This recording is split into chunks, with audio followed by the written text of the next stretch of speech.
The path to greatness. The day after graduation marked the beginning of a new and rigorous chapter for the top 10 honors students of Wareline University. Handpicked by the War Administration Board, these exceptional individuals were chosen to join the Potential Admiralty Committee, PAC, an elite group whose members would undergo intensive training in preparation for leadership roles within the military hierarchy of their primate civilization. Unlike the human world, where generals and commanders held sway, here, the title of admiral represented the pinnacle of military authority, a role that demanded not just martial prowess, but also intellectual acumen, strategic vision, and the ability to inspire and lead. Kodo and Rudo were among those chosen, their long-standing rivalry and recent graduation duel only adding to the intensity of their inclusion. Alongside them were 8 other candidates, each a formidable presence in their own right, excelling in various fields such as strategy, weaponry, and political science. The stakes were high, and the journey that lay ahead would test every facet of their being. As the candidates arrived at the training grounds on the first day, they were greeted by an imposing sight. The compound, sprawling and meticulously maintained, was a fortress of discipline and order. The training facilities were state-of-the-art, designed to simulate the harsh realities of war. Barracks lined one side of the compound, while on the other, obstacle courses, shooting ranges, and open fields for hand-to-hand combat training stretched out under the unforgiving sun. Standing at the center of the compound were the instructors, veterans of countless battles, their faces etched with the lines of experience and the scars of war. These were the mentors who would shape the raw potential of the PAC candidates into something extraordinary. Their expressions were stern, their demeanor commanding respect and instilling an immediate sense of discipline in the new arrivals. "Welcome to the Potential Admiralty Committee," barked Captain Auric, a seasoned warrior with a voice like gravel and eyes that seemed to pierce through the soul. "You were chosen because you showed promise, but promise means nothing without discipline, without effort, without sacrifice. Over the coming months, we will push you to your limits and beyond. We will strip away everything you think you know about leadership, about warfare, about yourselves. And by the end, you will either stand as true leaders, or you will break." The weight of Captain Auric's words hung heavily in the air as the candidates stood in formation, their minds racing with a mixture of anticipation and anxiety. Each of them knew that this was a turning point in their lives, a crucible in which their true mettle would be tested. The first day of training began with a brutal physical conditioning regimen. Under the scorching heat of the midday sun, the candidates were put through their paces, endurance runs that seemed to stretch on forever, obstacle courses designed to test their agility and resilience, and hand-to-hand combat drills that left them bruised and battered.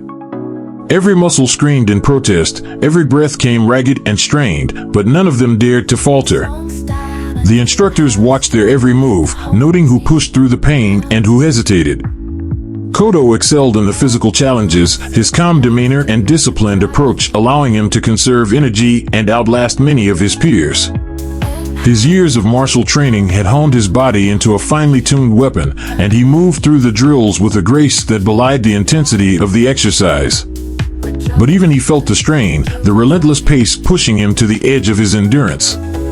Ruda, fueled by a fierce determination to prove himself, attacked the challenges with a ferocity that set him apart. He tore through the obstacle courses with raw power and aggression, his every movement a testament to his unyielding will. But his aggressive approach came at a cost. He was fast, but not always precise, and the instructors took note of his tendency to overextend himself. As the day wore on, the candidates were pushed further, their physical limits tested by a grueling series of combat drills. In one exercise, they were paired off and instructed to engage in barehanded sparring, a test of both skill and endurance. Kodo found himself facing off against a candidate named Mira, a sharp-eyed strategist known for her quick reflexes and tactical mind. The match was intense, but Kodo's experience in hand-to-hand combat gave him the edge, and he managed to outmaneuver Mira, earning a nod of approval from the watching instructors.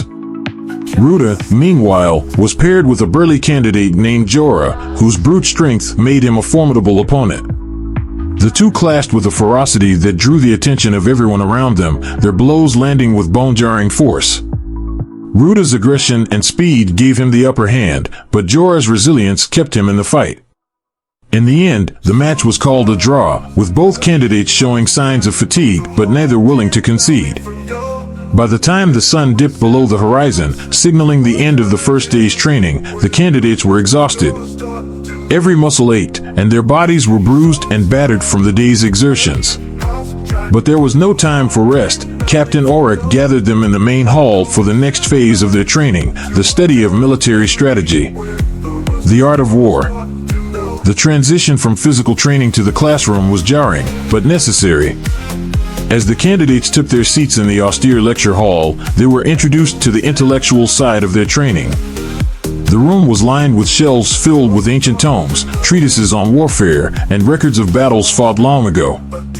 This was where they would learn the strategies that had shaped the history of their civilization, where they would analyze the tactics of legendary commanders and apply those lessons to their own potential roles as future admirals. Professor Vardan, an elderly but sharp-minded tactician with a reputation for his unorthodox methods, stood at the front of the room. His presence commanded respect, and his keen eyes missed nothing as he surveyed the candidates. War is not just a physical endeavor, Professor Vardan began, his voice calm but authoritative. It is an intellectual one. The most powerful weapon on the battlefield is not the sword or the gun, but the mind that wields it. Strategy, tactics, planning, these are the tools that will determine victory or defeat. He began with a lesson on the fundamentals of military strategy, outlining key concepts such as terrain analysis, force concentration, and the principles of surprise and deception. The candidates listened intently, their exhaustion from the day's physical training temporarily forgotten as they immersed themselves in the study of warfare. Kodo excelled in this environment as well, his disciplined mind absorbing the information like a sponge.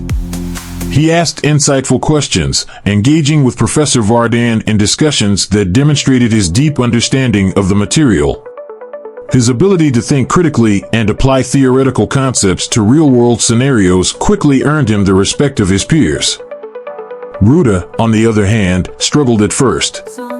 His mind, still clouded by the day's physical exertions and the lingering bitterness from his rivalry with Kodo, found it difficult to focus on the abstract concepts being presented. But Ruda was nothing if not determined, and he forced himself to concentrate, taking extensive notes and studying the material late into the night. He refused to let himself fall behind, driven by the same fierce determination that had propelled him through the day's physical challenges. As the weeks passed, the candidates delved deeper into the intricacies of military strategy. They studied historical battles, analyzing the decisions made by commanders and the outcomes that resulted. They engaged in war games, simulating battles on large maps where they had to maneuver their forces, anticipate their opponent's moves, and make critical decisions under pressure. One of the most intense exercises involved a simulated naval battle where the candidates were divided into two teams and tasked with commanding a fleet of warships in a high-stakes confrontation. Kodo and Ruda found themselves on opposing sides, each leading their respective teams. The exercise was a test of both strategy and leadership. Kodo's team focused on precise, coordinated maneuvers, using their ship's agility to outflank Ruda's forces. Ruda, true to his aggressive nature, opted for a more direct approach, seeking to overwhelm Kodo's fleet with sheer firepower. The battle was fierce, with both sides gaining and losing ground as they vied for control of the simulated seas. In the end, the exercise was called a draw, with neither side able to secure a decisive victory. But the lessons learned were invaluable, and the exercise highlighted the different leadership styles of Kodo and Ruda, one measured and strategic, the other bold and aggressive. Leadership and command. As the months of training wore on, the focus shifted increasingly to the development of leadership qualities. The candidates were placed in scenarios where they had to make difficult decisions, manage resources, and lead their peers through challenging situations. These exercises were designed to test not only their ability to command, but also their ability to inspire loyalty, instill trust, and bear the weight of responsibility. One such exercise involved a simulated crisis where the candidates had to lead a small team through a hostile environment, managing limited resources and making life-or-death decisions. Kodo was assigned to lead a group that included Mira, Jorah, and another candidate named Lena, who specialized in communications. The scenario was complex. They were tasked with navigating through enemy territory to rescue a captured ally, all while avoiding detection and dealing with a series of unexpected challenges. Kodo approached the task with his characteristic calm and methodical planning. He listened to the input of his team members, incorporating their expertise into his strategy. Under his leadership, the team moved efficiently through the simulated environment, overcoming obstacles and adapting to changes in the situation. Ruda, on the other hand, led a different team, including two candidates named Hal and Soren. His approach was more direct, favoring quick, decisive actions over lengthy deliberations. Ruda's team faced a series of challenges that required them to think on their feet, and Ruda's aggressive style pushed them to take bold risks. While this led to some successes, it also resulted in a few close calls that could have been avoided with more careful planning. By the end of the exercise, Kodo's team successfully completed their mission with minimal losses, earning high praise from the instructors for their teamwork and strategic execution. Ruda's team also achieved their objective, but the instructors noted the risks they took and the strain it placed on the team dynamics. Despite these differences in approach, both Kodo and Ruda demonstrated strong leadership qualities. Kodo's calm, calculated demeanor made him a stabilizing force, someone who could be relied upon to make sound decisions under pressure. Ruda's boldness and willingness to take risks made him a dynamic leader, capable of inspiring his team to push beyond their limits. The contrast between them was clear, and it became evident that each possessed qualities that, if tempered and refined, could make them extraordinary leaders. However, the intense rivalry between Kodo and Ruda remained a constant undercurrent, influencing their interactions both on and off the training field. While they maintained a veneer of professionalism, there were moments of tension, particularly when their paths crossed in competitive exercises. The other candidates noticed the rivalry, and while some were drawn to Kodo's steady leadership, others were inspired by Ruda's fiery determination. One evening, after a particularly grueling day of training, the candidates gathered in the mess hall to unwind. The conversation naturally turned to the day's events, with Jorah teasing Ruda about his aggressive tactics during the leadership exercise.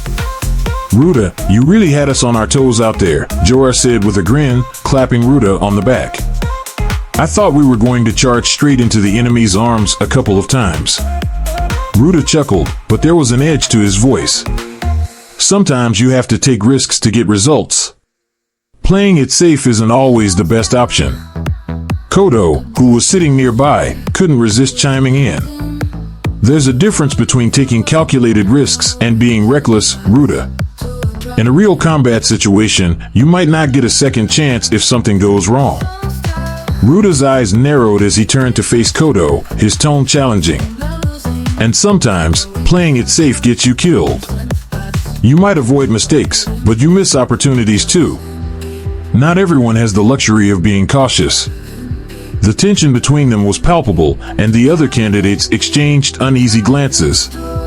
Mira, sensing the rising conflict, tried to diffuse the situation with a lighthearted comment. "Come on, you two. We all know you're both brilliant in your own ways. Besides, we're all on the same side here, right?" Kodo and Ruda exchanged a long, tense look before Kodo finally nodded, his expression softening. "You're right, Mira. We are on the same side. We just have different ways of getting things done." Ruda grunted in agreement, though the fire in his eyes hadn't fully dimmed. "Yeah, I guess so," he muttered, though it was clear that the rivalry between them was far from over. As the months of training drew to a close, the candidates found themselves transformed by the experience. They had been pushed to their limits, both physically and mentally, and had emerged stronger, wiser, and more capable as a result. Bonds had been forged, rivalries had deepened, and each candidate had been shaped by the crucible of the potential Admiralty Committee. But even as they prepared for the final phase of their training, the path ahead remained uncertain. Not all of them would make it to the rank of Admiral, only the best would rise to the top. And with the rivalry between Kodo and Ruda still simmering beneath the surface, it was clear that the journey to greatness would be fraught with challenges, both expected and unforeseen. The final phase of their training loomed large, and as the candidates braced themselves for what was to come, they knew that the ultimate test of their abilities, their leadership, and their character was yet to come. The Crucible had prepared them, but it had also set the stage for a final reckoning, one that would determine who among them was truly worthy of ascending to the highest rank in their civilization's military hierarchy. The dawn of rivalry. As the sun rose each morning over the vast, meticulously maintained training grounds of the Potential Admiralty Committee, PAC, a new day of challenges awaited the 10 elite candidates selected to undergo the most rigorous and prestigious military training in the primate civilization. Among them, two names consistently rose above the rest, Kodo and Ruda.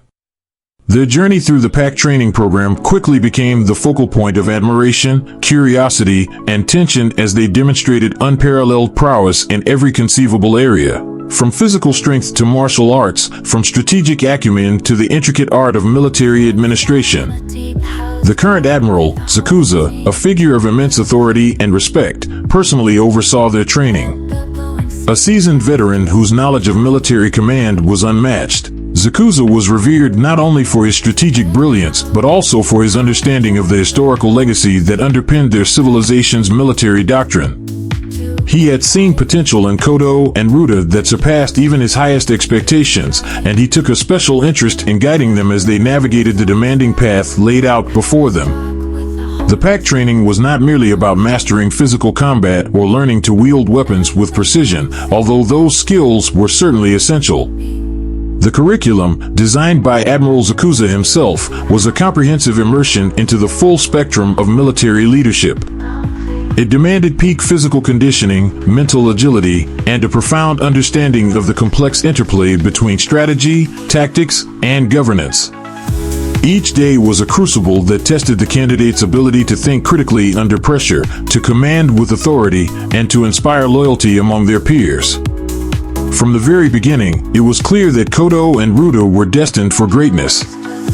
Their talents, honed through years of preparation and personal determination, set them apart from the other candidates. Ruda, with his sharp intellect and decisive nature, quickly established himself as a strategic mastermind. His analytical mind allowed him to dissect battlefield scenarios with precision, anticipating enemy moves and countering them with brilliant tactics. His natural leadership qualities drew others to him, earning him the respect of both his peers and instructors. Kodo, on the other hand, was a warrior at heart. His mastery of martial arts was second to none, and his instinctive understanding of combat made him a force to be reckoned with. Whether in hand-to-hand combat or in the use of weapons, Kodo's skills were unrivaled. His physical prowess was matched by his calm and steady demeanor, traits that made him a natural leader on the battlefield. Kodo's ability to remain composed in the face of adversity, coupled with his deep sense of duty and honor, earned him the admiration of Admiral Zakuza. However, as their reputations grew, so did the rivalry between them. It was a rivalry that was both inevitable and necessary. Each saw in the other not just a competitor, but a mirror reflecting their own ambitions. They were equals in nearly every respect, yet their approaches to leadership and strategy could not have been more different. Ruda's approach was methodical and calculated. He was a tactician who thrived on planning and precision, a leader who believed in controlling every variable to ensure success. His strategies were often intricate, involving multiple layers of deception and surprise. Ruda was not one to rush into battle without a clear, detailed plan. He saw war as a game of chess, where every move had to be carefully considered and every piece played with purpose.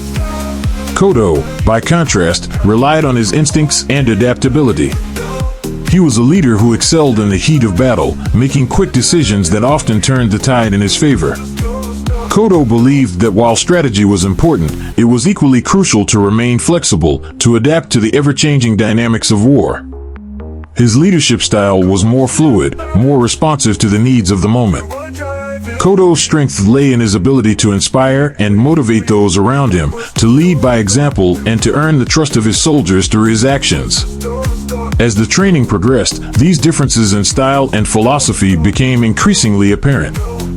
In every exercise, every war game, Ruda and Kodo found themselves at odds, each trying to outmaneuver the other, each striving to prove their superiority. The other candidates watched with a mixture of awe and apprehension as the rivalry between the two intensified. The lessons of Admiral Zakuza. Admiral Zakuza observed the growing tension between Kodo and Ruda with a keen eye. He understood that this rivalry, while potentially dangerous, could also be a powerful force for growth. The Admiral decided to channel their competitive energy into a series of increasingly complex exercises, each designed to test their abilities in ways that went beyond mere combat. In one such exercise, Admiral Zakuza presented the candidates with a scenario drawn from the annals of human military history, a civilization that had existed long before their own, whose strategies and tactics had been meticulously preserved in the archives. The scenario involved a desperate defense against a numerically superior enemy force. The objective was not to win the battle outright, but to delay the enemy long enough for reinforcements to arrive. Ruda, ever the strategist, immediately began devising a plan that involved a series of carefully orchestrated ambushes. He proposed using the terrain to their advantage, setting traps, and creating choke points to slow the enemy's advance. Ruda's plan was intricate, relying on precise timing and coordination among the forces under his command. He meticulously calculated the risks, determined to minimize casualties while achieving the objective. Kodo, however, took a different approach. He recognized the value of Ruda's plan but believed that it lacked flexibility. Kodo suggested a more dynamic strategy, one that involved mobile units that could strike quickly and then retreat, harassing the enemy and disrupting their formations. Kodo's plan emphasized adaptability, allowing the forces to respond to the enemy's movements in real time, rather than adhering strictly to a preset strategy. Admiral Zakuza listened carefully to both proposals before making his decision. He saw merit in both approaches, and so he decided to split the forces into two teams, one led by Ruda, the other by Kodo. Each team would implement their respective strategies, and the outcome would be determined by which plan proved more effective. The exercise played out over several days, with both teams executing their strategies to the best of their abilities. Ruda's team excelled in the early stages, successfully ambushing the enemy and causing significant delays. However, as the enemy adapted to the ambushes, Ruda's forces found themselves increasingly constrained by their rigid plan. Kodo's team, on the other hand, struggled at first to maintain cohesion as they implemented their hit-and-run tactics. But as the exercise progressed, Kodo's leadership and adaptability began to pay off. His forces were able to exploit gaps in the enemy's lines, striking where they were weakest and retreating before the enemy could mount a counterattack. In the end, the exercise was declared a draw, with both teams achieving their objectives in different ways. Admiral Zakuza praised both Ruda and Kodo for their leadership and strategic thinking, but he also pointed out the limitations of their respective approaches. He emphasized the importance of balancing planning with flexibility, of understanding when to stick to a strategy and when to adapt to changing circumstances. For Ruda, the exercise was a humbling experience. He realized that while his meticulous planning had been effective, it had also left little room for improvisation. He began to understand the value of flexibility, of being able to adjust his plans in response to the unexpected. For Kodo, the exercise reinforced his belief in the importance of adaptability, but it also highlighted the need for more careful planning. He recognized that his reliance on instinct and quick thinking could sometimes lead to unnecessary risks, and he resolved to incorporate more strategic foresight into his leadership.